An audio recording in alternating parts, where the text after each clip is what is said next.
الشيطان الرجيم بسم الله الرحمن الرحيم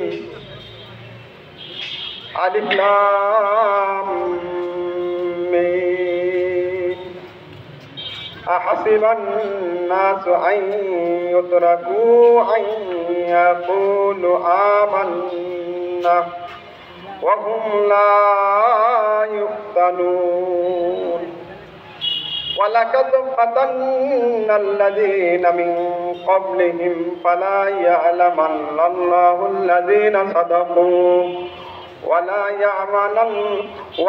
يعلمن الكاذبين صدق الله العظيم نحمده ونصلي على رسوله الكريم أما بعد সমস্ত প্রশংসা ওই মহান রব্বুল আলামিনের, যে মহান রব্বুল আলামিন আমাদেরকে মুসলিম জাতি হিসেবে সৃষ্টি করে সেই মহান রব্বুল আলামিনের হুকুম সালাতুল আসর নামাজ জামাতের সঙ্গে আদায় করতে পেরে এবং আরও সুযোগ করে দিয়েছেন কোরআন ও হাদিস থেকে কিছু আলোচনা করা এবং শোনার তৌফিক দান করেছেন।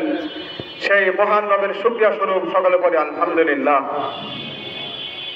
সাথে সাথে মানবতার মহান মুক্তির দূত, যেই মহামানব এই পৃথিবীর বুকে এসেছিলেন সকল পথহারা দিশেহারা মানুষদেরকে সঠিক পথ দেখানোর জন্য, যার আগমনে আমরা পেয়েছি সঠিক পথের দিশা এবং সকল ভ্রান্ত মতবাদকে উৎখাত করে একমাত্র দ্বীন ইসলামকে আল্লাহর জমিনে প্রতিষ্ঠিত করা, সেই মহামানবের প্রতি লাখো কোটি দরুদ সকলে পড়ি সাল্লাল্লাহু আলাইহি ওয়াসাল্লাম।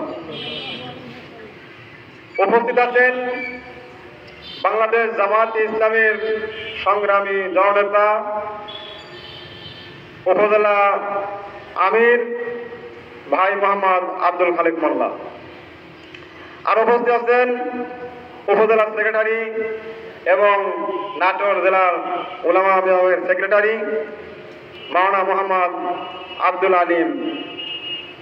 আরও উপস্থিত আছেন সম্মানিত নাজিরপুর ইউনিয়ন শাখার সম্মানিত সভাপতি এবং অত্র অনুষ্ঠানের সভাপতি মাস্টার ভাই মোহাম্মদ শরীফুল ইসলাম, পরিচালক সহ আরও যারা উপস্থিত আছেন এবং আমার সামনে উপবিষ্ট আছেন, ইসলামের জন্য নিবেদিত প্রাণ সকলের প্রতি রইল আমার আন্তরিক সালাম এবং মোবারকবাদ। আসসালামু আলাইকুম ওয়া রাহমাতুল্লাহ। প্রিয় দিনী ভাইরা, আপনাদের সামনে আমি সূরা আনকাবুত থেকে 3টি আয়াত তেলাওয়াত করেছি। এর উপরেই আলোকপাত করবো ইনশাআল্লাহ। মহান আল্লাহ তাআলা এখানে বলেছেন যে আলিফ লাম মিম, এর অর্থ একমাত্র আল্লাহ তাআলাই ভালো জানেন। তারপরে ঈমানদারদেরকে আল্লাহ তাআলা বলেছেন যে হাসিবান নাস, মানুষ কি মনে করে রেখেছে আইয়ুতরাকু আইয়াকুনু আমান্না, কেবল তারা ঈমান গ্রহণ করেছে এই কথাটুকু বললেই তাদেরকে ছেড়ে দেওয়া হবে। আইয়াকুনু বলে যে আমান্না, আমরা ঈমান এনেছি, ওয়া হুম লা ইফতানুন, তাদেরকে পরীক্ষা নিরীক্ষা করা হবে না। ওয়ালাকাদ ফাতান্নাল্লাযীনা মিন ক্বাবলিহিম ফালা ইয়ালামান্নাল্লাহুল লাযীনা সাদাকু ওয়া লা ইয়ালামান্নাল কাযিবিন। অথচ তাদের পূর্বে যারা ঈমান গ্রহণ করেছিল আমি তাদেরকে যাচাই বাছাই করে নিয়েছি। মহান আল্লাহ তাআলা দেখতে চান যে ঈমানের উপরে কারা সত্যবাদী এবং কারা শুধু মিথ্যাবাদী, মিথ্যা ঈমানের দাবিদার। প্রিয় দিনী ভাইরা, আমরা ক্রান্তিকাল পার হয়ে এসেছি। দীর্ঘ 15 থেকে 16 বছরের মতো আমরা খোলা ময়দানে প্রোগ্রাম করতে পারি নাই। এমন এক জুলুম, শোষণ, নিপীড়নের মধ্যে নির্যাতিত হয়েছি। আমরা কিন্তু কোরআন হাদিসের কথা সঠিকভাবে বলতে পারি নাই। যারাই কোরআন এবং হাদিস থেকে সঠিক চিত্র তুলে ধরতে চেয়েছে তাদের মুখ বন্ধ করে দেওয়া হয়েছে। আপনারা জানেন, যেখানে তাফসীর মাহফিলের আয়োজন করা হয়েছে সেখানেই 144 ধারা জারি করা হয়েছে। প্রিয় দিনী ভাইরা,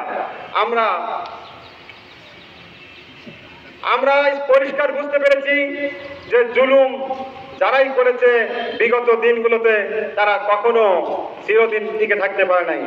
নমরুদ সহ ফেরাউন যারাই অত্যাচারের মাত্রা যত করেছে, মহান আল্লাহ তাআলা তাদেরকে সুযোগ দিয়েছেন, কিন্তু যখনই তারা অত্যাচারের মাত্রা এত বেড়েছে, যখন তাদের নির্ধারিত সময় শেষ হয়ে গিয়েছে, তখন মহান আল্লাহ তাআলা এমন ধরা ধরেছেন, একবারে ক্ষুদ্র জিনিস দিয়ে তাদেরকে নাস্তানাবুদ করে পৃথিবীর বুকে বিদায় করে দিয়েছেন।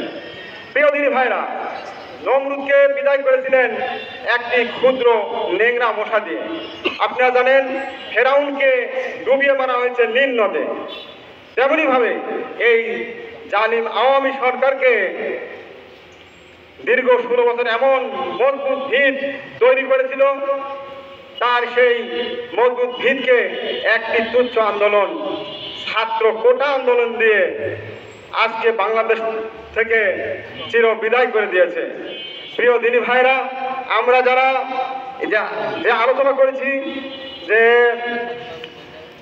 আমরা যারা ইমানের দাবিদার, সেই ইমানের দাবিতে আমাদেরকে বসে থাকলে চলবে না। আমাদেরকে অবশ্যই সেই ইমানের দাবিতে কাজ করে যেতে হবে। আল্লাহর জমিনে আল্লাহর দ্বীন প্রতিষ্ঠা করে আমরা যেন দেখিয়ে দিতে পারি বাংলাদেশে কোরআনের রাজ যেন কায়েম হয়। এই কথাগুলো বলেই আমার কথা শেষ করছি।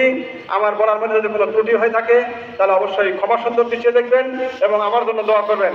আমিও আপনাদের সকলের দীর্ঘায়ু কামনা করি এবং পরিশেষে বলতে চাই, মহান আল্লাহ তাআলা আমাদের পরকালীন জীবনে যেন সেই আল্লাহর ওয়াদাকৃত জান্নাত লাভ করতে পারি।